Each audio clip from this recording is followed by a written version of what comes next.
Good afternoon or good morning, depending on where you are joining from today. My name is Jason Brand, and I'm the Director of Outreach and Partner Development here at Supply Chain Solutions. I want to apologize in advance. I was a little sick last week. A lot of other people were sick last week, and I am better, but I've got congestion up the wazoo. So I got a little pink water bottle over here to help my throat.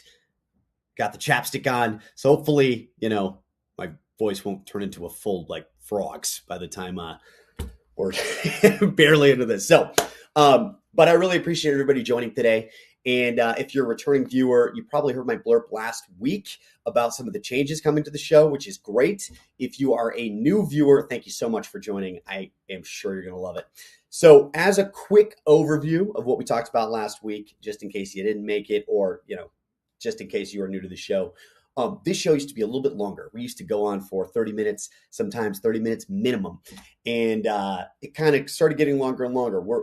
It's our goal to try to take all the nuggets of information and all of the description and kind of squeeze that into a 15-minute window. So we are available on a ton of platforms. And that means we're available via podcasts on Spotify and also Apple. We're on YouTube. Also, we're here on LinkedIn. This is actually where we post live. So if you're here Thursdays, 1 p.m., we're always here for most of the year until we get to the holidays, but we'll get into that later. Anyway, so find the best way that works for you. It's really our goal to try to keep this within 15 minutes and make sure that we have some really clear, digestible information that is relevant to what we do, what our teams are talking about, what we're concerned about, what our clients are concerned about. So you got to get a little bit of a glimpse of what we're doing. Also, we love recommendations as well. If there's an area that you guys have been having trouble with or really want to keep up to date with, something along those lines, please shoot me a note, shoot Vanessa a note, shoot Dax a note. Let us know, hey, if you could touch on this subject, that'd be great. I'll go in, I'll talk to my teammates, and we'll come up with really our formulated opinion on that for you. So just let me know that as well. I'd love to bring that up. Let me talk a little bit about who we are. So myself and my co-host, who's not with me today, Anthony D'Ambrosio, we both represent a company called Supply Chain Solutions. And Supply Chain Solutions started out as a West Michigan-based logistics provider, and we have grown to all over the world. Right now, we've got associates on the ground full-time in Southeast Asia and China. We've got offices throughout the U.S. We've got an office in Mexico, also an office in Central America. And through those, we have warehouse space up the wazoo. We love our inventory management strategies. We love the tools. And beyond that, when it comes to international shipping or customs or domestic, all of that, we've really created a cool ecosystem where we feel we've got the best in class product in each area, and we can sew them together with the API connections. And we can also connect out to our customer systems as well. So it's really intuitive. We work on it every year and we make little modifications, and we're really proud of what we've created. So if you haven't been able to experience our single sign-on, to be able to see all the visibility and tracking tools and just plug into our system, you've got to get a hold of us because it's phenomenal. Anyway, give us a call. We'd love to chat with you. We'd love to see if we can build you guys a customized solution. Now, we got to dive into this because we got a lot to talk about because there's a lot happening right now that's going to be affecting you at the beginning of next year. So to kick it off, pardon me. So, firstly, really the most important thing everyone here has to know is starting January 1st, 2024, you're likely going to be getting fines associated with the IMO's new carbon legislation. It's actually got a different acronym to it. I didn't put that acronym anywhere in my notes. I don't know why, but it's gone through a few different iterations and names. It's actually a couple different legislations that are not merged, but sort of merging. So keep that in mind. 2024, the fines and fees, they are starting. This was always the plan. 2023, the first day of 2023, which obviously was this year, all of the vessels started having to report their metrics. So they'd have to talk about what routes they're running, how much cargo they're carrying, how much fuel they're burning, how much time they're idling. Actually, that was a big concern because idling wasn't a part of it. There has been some revisions to these, and I don't even really think idling was really addressed. But again, right? We've talked about some articles where some of the ships have been slowing their steaming speed, and this is partially to be partially because of this.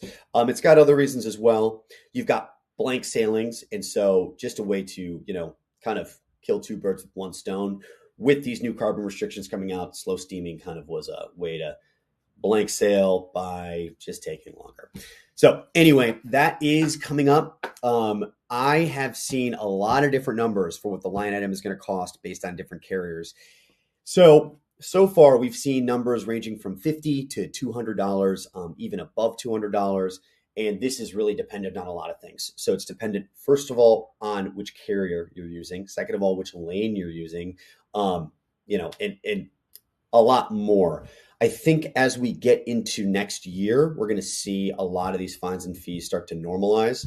But when we originally got these numbers, it almost felt like the carriers were kind of trying to throw something out there that they knew would cover their butts.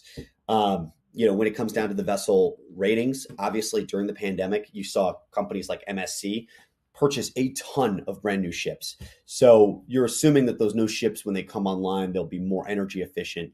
And, through this process of going through these fines and fees and punishing the boats that are burning more or just more inefficient, you'd start to probably see some weeding out of capacity. So some of the things that we've been dealing with this year, and I'll get into this a little bit more next week. Really, this is a next week topic, but we'll probably see some kind of, flip of capacity, new stuff in, old stuff out, but we'll talk about that later. Anyway, big thing to know is if that's not in your budget to have this new line item, you really need to consider it because especially if you're shipping between Europe, it's going to be in every shipment thing and it could really add up, particularly when we're thinking about our FEU rates being $1,100. Imagine a $200 IMO charge per shipment. Again, that's at the upper end that we saw, but still pretty substantial. So keep that in mind. Now, I'd love to give you the Cliff Notes on this legislation, but quite frankly, even the Cliff Notes page is pages long. And even on that page, it's so politically written that I'd have to do a whole episode going through under these circumstances. And we may do that next year if there is some confusion, which I'm sure there will be, but we may do that next year. So internally, I kind of mentioned this spring, things will likely kind of relax a little bit. Now, furthermore, what do we have going on in the globe right now? We've got the whole situation with Israel and also in the Gaza Strip. On top of that, we've got the Ukraine war. I talked about this last week, what's going on with the earthquakes and the volcanoes. There's a lot of volcanic ash in the air. There are some major disruptive points where getting near those points really is, not advisable or not possible. So that has kind of been affecting us, and it's going to continue affecting us for the next couple of weeks. Anchorage and their snow situation, it's been ongoing for very, very long. So you've got to keep those things in mind. And, I think also when we talk about some of these conflict zones, some people feel like, oh, well, how, I'm shipping from China and that's it. Or I'm shipping from Vietnam and that's it. It's just a trans-Pacific move. All of this stuff is on the other side. How does that affect me, right? And obviously there's the discussion of raw materials, which we saw when the Ukraine crisis first started. But beyond that, we actually have an interesting bit of news that's been affecting us for a while, and it's just getting worse. And if you don't know about it, you really do need to know about it. So generally speaking, if you're shipping from Southeast Asia, China, that region, and you're coming into the East Coast, what are you going to do? You're going to go through the Panama Canal. Well, the Panama Canal has been dealing with a severe drought this year, and it has been just going from bad to worse. And if you kind of keep up to date on the Panama Canal, which I don't know why you would, but if you do, you'd know that back in 2021, they did a huge expansion project. It actually allowed for these huge Neo-Panamax vessels to be able to go through. It was a big deal. And actually, it opened the Panama Canal up to around roughly 99% of all container vessels after that expansion could now go through the Panama Canal. Very cool. Unfortunately, that is totally reversed. They have got restrictions on restrictions on restrictions. And now with those Neo-Panamax vessels, it's almost like a little bit of an asterisk with those restrictions because a lot of those vessels were designed around the restrictions of the Panama Canal. Anyway, they're still letting those through. They're definitely the largest vessels, but they have a cap of only 5 per day. And this number was higher and it was higher before, and the cap has just been slowly kind of creeping down. Other vessels, there's different caps associated with it. Another thing to consider as well, that the other vessels are actually, if it's not a Neo-Panamax, it's actually got even more stringent restrictions. So there's new berth and length restrictions that got put out. So yeah, it's getting kind of messy, and now there's also a fee for using the canal as well. And just last week, a vessel jumped the line, 20 boats waiting, and the vessel paid $4 million to get to the front of the queue. So you might be seeing a bill from your carrier saying we needed to dock, and so we paid $4 million to go first. So you'll see. Anyway, a lot of stuff going on, a lot of stuff you got to consider. And, the flip side of not going through Panama takes you through the Suez. So the Suez Canal, conventionally, that's a pretty long route. And also, it would have just been substantially more money. Currently, it's actually a pretty reasonable cost, despite its distance. The shipments between China and Southeast Asia over to Europe have been bottom of the barrel cheap. I mean, we were seeing triple digits, not quadruple digits, literally in the 900s for a container move, which was just wild. December is going to see a series of massive rate hikes, and they really have a plan to make them stick because they haven't really stuck on this lane. There's actually volume in this lane, but it's just this huge surplus of capacity compared to the volume that is kind of keeping those rates at bare minimum. But you use the Suez. What's your dilemma, right?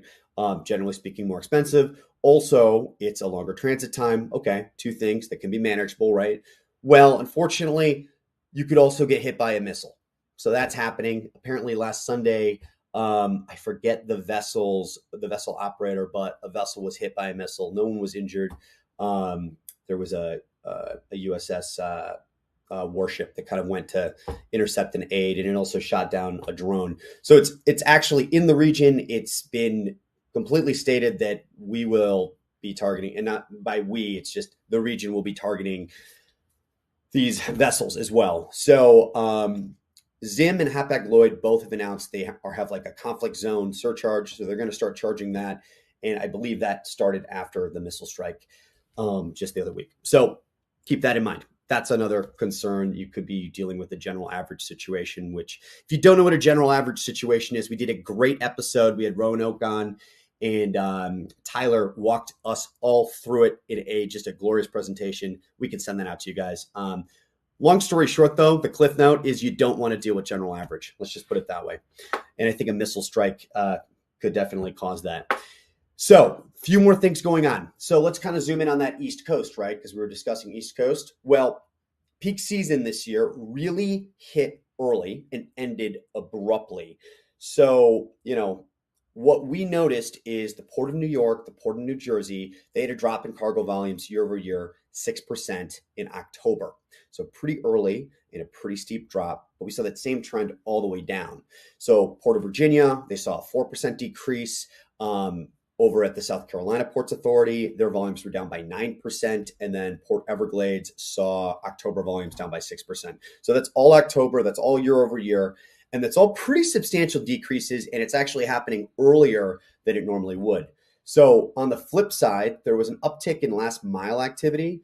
A lot of e-commerce kind of, aiding that. And we also saw the Logistics Managers Index, the capacity in warehouses take a dip, which is essentially saying, inventory that was being stored kind of was released. So there's other factors playing here. And then on top of this, it's, that those are pretty steep drops, and they did happen early. But if you go back to 2019, because obviously our pandemic years were a little bit more challenging, back in 2019, we're still at a minimum on all of those different ports, 10% up in volume.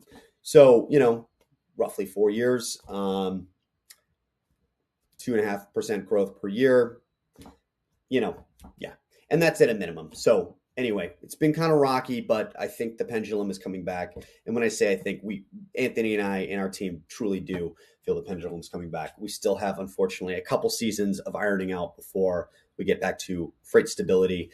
And this surplus of capacity that happened during the pandemic from just buying boats is just a problem. So anyway, good for people who can capitalize on these rates if they can get the service. That's really been the challenge. So, wanting to get through our info, let's keep it moving. So obviously, like I discussed, year over year volumes are pretty steeply down on the East Coast, and they're down pretty early. Um, but there is another thing going on here. So we discussed last year the IOWU contract negotiation and kind of how that went about and some of the challenges that went into the beginning of this year. It got really ugly at the beginning of this year, and they were contractless for most of the time. Well, the IOWU is the West Coast's longshoremen. It's the West Coast Port Labor kind of union. Right now, we've got the East Coast Port Labor Union, and their contract is up at the end of this year. And just this week, they announced if certain stipulations do not occur, they will strike. So very, very early to be saying that. I mean, literally September of next year is when their contract is due. The strike was talked about in November of next year. So this is a 1 year out plan. We talked a little bit about them so far on this show. They've had their struggles. It's set up very differently on the East Coast than it is on the West Coast. And there's some non-union labor port operations that got government approval. It's really not that way on the West Coast. And so you have a different kind of battle going on, a different kind of turf war. So we'll get into that. We'll really talk about that in depth because it is very interesting and it's very unique, and we really need to watch how that goes. So, yeah.